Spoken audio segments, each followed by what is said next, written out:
देखो पॉइंटर्स में हमने क्या बताया था आपको कि एम्परसेंड एंड स्टार, इसको रीड करना होता है। एम्परसेंड का मतलब क्या होता है, एड्रेस ऑफ। स्टार का क्या मतलब होता है, वैल्यू एट। तो मान लो हमने एक वेरिएबल डिफाइन किया है क्वेश्चन नाम का। अगर मैं करता हूँ एम्परसेंड क्वेश्चन, तो ये क्या करेगा, एड्रेस ऑफ वेरिएबल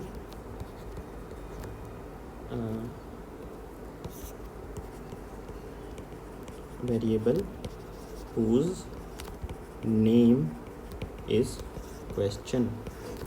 ठीक है। अगर मैं करता हूँ स्टार,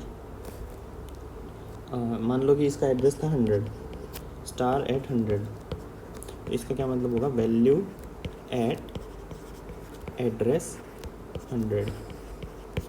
ठीक है। अब क्वेश्चन का एड्रेस कैसे निकालूंगा, एड्रेस ऑफ क्वेश्चन करके विच विल गिव मी 100।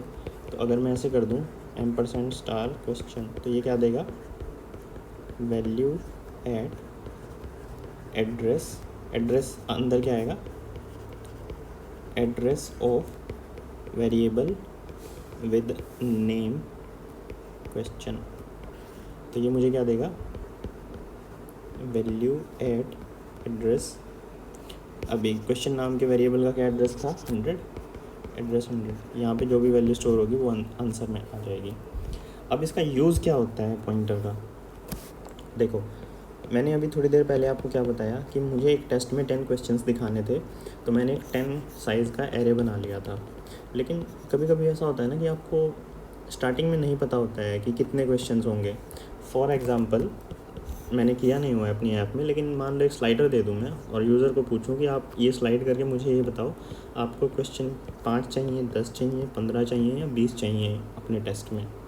तो वो तो रन टाइम पे यूज़ करेगा ना, कोड लिखते हुए मुझे पता नहीं है कि वो 5 चूज़ कर रहा है, 10 चूज़ कर रहा है, कितना चूज़ कर रहा है। तो मैं इसको एक वैल्यू में स्टोर कराऊँगा, मतलब एक वेरिएबल बनाऊँगा। वेरिएबल फॉर एग्जांपल किस नाम से होगा, नंबर ऑफ क्वेश्चंस। उसने मान लो n चूज़ किया। अब एरे मुझे कितना चाहिए, n टाइप का चाहिए। लेकिन C और C++ में हमें कोड लिखते हुए बताना पड़ता है, एरे डिफाइन करते हुए कि एरे का साइज़ क्या होने वाला है। n तो एक वेरिएबल है ना, तो हम ये नहीं कर पाएंगे। इसकी बजाय हम क्या करेंगे, पॉइंटर ले लेंगे एक स्टार a, या मान लो कि स्टार क्वेश्चन, या फिर स्टार फर्स्ट क्वेश्चन पॉइंटर। ठीक है, स्टार FQP, मैं ऐसे लिखूँगा इसको, स्टार फर्स्ट क्वेश्चन पॉइंटर। ये हमने एक वो डिफ़ाइन कर दिया। हाँ मतलब मैं आपको ये बताना भूल गया था कि स्टार से डिफ़ाइन करते हैं पॉइंटर को। ठीक है। अब इसको मैं क्या करूँगा, वो एक मेलोक कैलोक करके ऑपरेटर्स आएंगे आपके, वो क्या करते हैं, मेमोरी अलोकेट कराते हैं रन टाइम पे।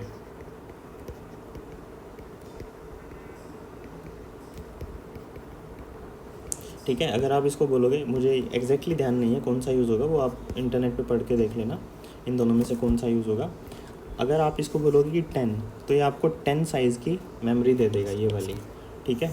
और उस मेमोरी का जो पहला एड्रेस बनेगा, फॉर एग्जांपल मान लो कि पहला एड्रेस क्या बन रहा है, 0 बन रहा है। ठीक है। तो वो जो एड्रेस बनेगा ना, वो इसमें आके स्टोर करा देगा। जैसे कि ये 0 है, ये 1 है, ये 2 है, ये 3 है, ऐसे करके 10 तक जा रहे हैं। तो पहला एड्रेस क्या बना है, n तक जा रहे हैं, n तक नहीं, n तक जा रहे हैं। पहला एड्रेस क्या बना है, 0। तो हमारा जो स्टार फर्स्ट क्वेश्चन पॉइंटर बनेगा, उसके अंदर क्या मिल जाएगा, हमें 0 मिल जाएगी। ठीक है। अगर मैं क्वेश्चन टाइप का एरे बना रहा था, तो वो भी क्या कर रहा था, इंटरनली 0 को पॉइंट कर रहा था। जब मैं उसे 0 करता तो, जब मैं उसे 1 करता तो वो, मतलब ये तो देखो, ये इंडेक्स चल रहे हैं ना, ये एड्रेस चल रहे हैं, कन्फ्यूज़ नहीं होना है, सेम आ रहे हैं। तो एड्रेस तो कुछ और भी हो सकते हैं ना, मान लो कि 100 एड्रेस है, 101 है, 102 है, 103 है।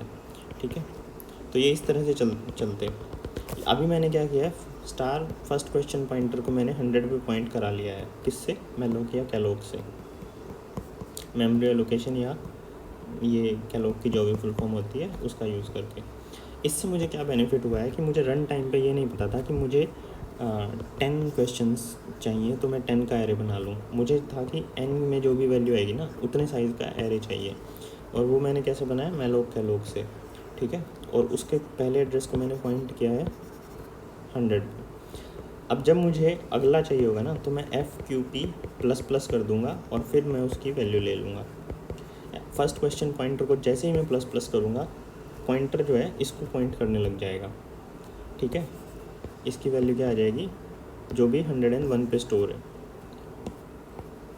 ठीक, तो अब अगर मैं स्टार FQP करता हूँ तो इसको कैसे लिखेंगे, वैल्यू एट एड्रेस कितना है 101 है, क्योंकि अभी तो FQP 101 पे पहुँच चुका है ना, तो वैल्यू एट 101, यहाँ पे 1 था क्वेश्चन, यहाँ पे 2 था, यहाँ पे 3 था, तो अभी मुझे क्या मिलेगा, क्वेश्चन 3 मिल जाएगा।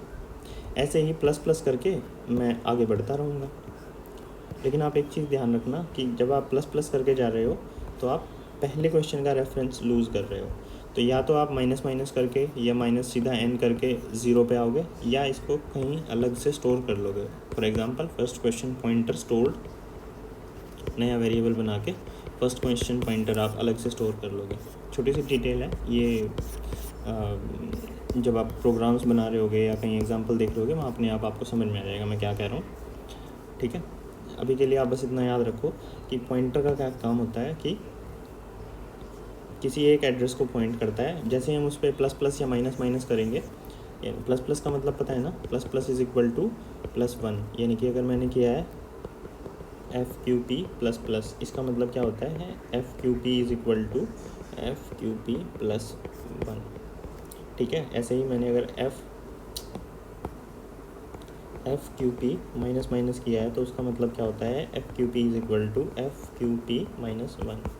ठीक है, यानी कि माइनस माइनस से वैल्यू 1 कम होती है और प्लस प्लस से 1 वैल्यू ज़्यादा होती है। तो पॉइंटर्स का ये बेनिफिट है कि हमें रन टाइम पे जितनी भी चाहिए मेमोरी वो लोकेट करा के उसको यूज़ कर सकते हैं। अब आप याद करो कि जो हमने कैलकुलेट नाम से फंक्शन बनाया था उसमें हम वेरिएबल 1 पास कर रहे थे, वेरिएबल 2 पास कर रहे थे, एक ऑपरेटर पास कर रहे थे। ठीक है, और फिर v3 is equal to v1 plus v2 कर रहे थे, और फिर एक तरह से v3 को हम वापस दे रहे थे ना, जिसको जाके वो प्रिंट कर रहा था।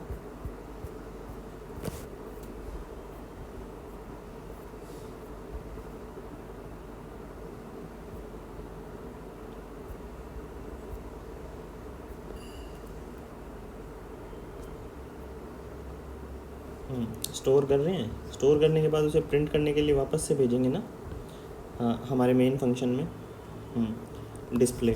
देखो चेक एंड डू ऑपरेशन, ये अलग से मेथड था, हमारा फंक्शन था, इसने उस नंबर्स को ऐड किया था, तो वो वैल्यू को रिटर्न करेगा यहाँ पे वापस लाएगा और फिर हम उसे डिस्प्ले करेंगे ना। तो यही है, देखो यहाँ पे तो एक ही नंबर है ना v3, मान लो हमें इसको v4 में v1 माइनस v2 भी करके देना है, तो 2 वैल्यूज़ थोड़ी रिटर्न कर सकते हैं एक फंक्शन से। तो दिस इज़ वेयर हमारा पॉइंटर्स जो हैं वो हेल्प अस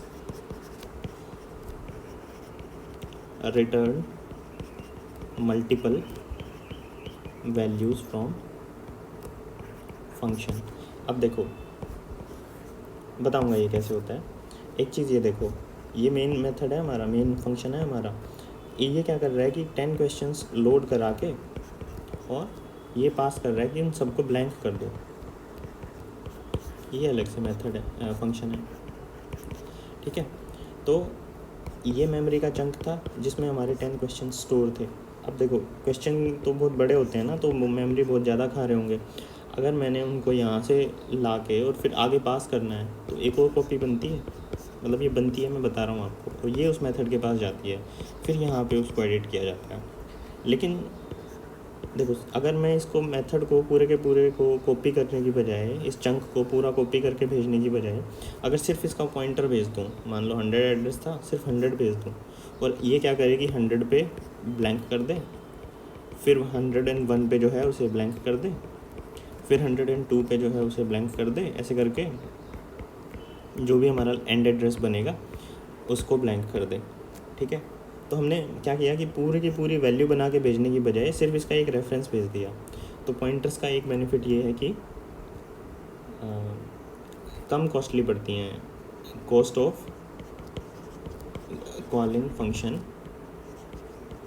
ऑन मेमोरी वो रिड्यूस हो जाती है, ठीक है, ये भी आप पढ़ोगे। अब मल्टीपल वैल्यूज़ कैसे रिटर्न कर सकते हैं, देखो अगर मेरे पास ये 0 1 2 3 ऐसे करके 10 तक का एरे था, सॉरी 9 तक का है क्योंकि 0 से स्टार्ट हो रहा है ना। अब मुझे क्वेश्चन 0 को अगर ब्लैंक कराना हो तो, या फिर ऐसे नहीं, रिटर्न वाला ही देखो आप, वेरिएबल 1 वेरिएबल 2 मुझे प्लस और माइनस दोनों करके देना है, ठीक है। तो अगर मैं इनका सिर्फ पॉइंटर पास कर दूँ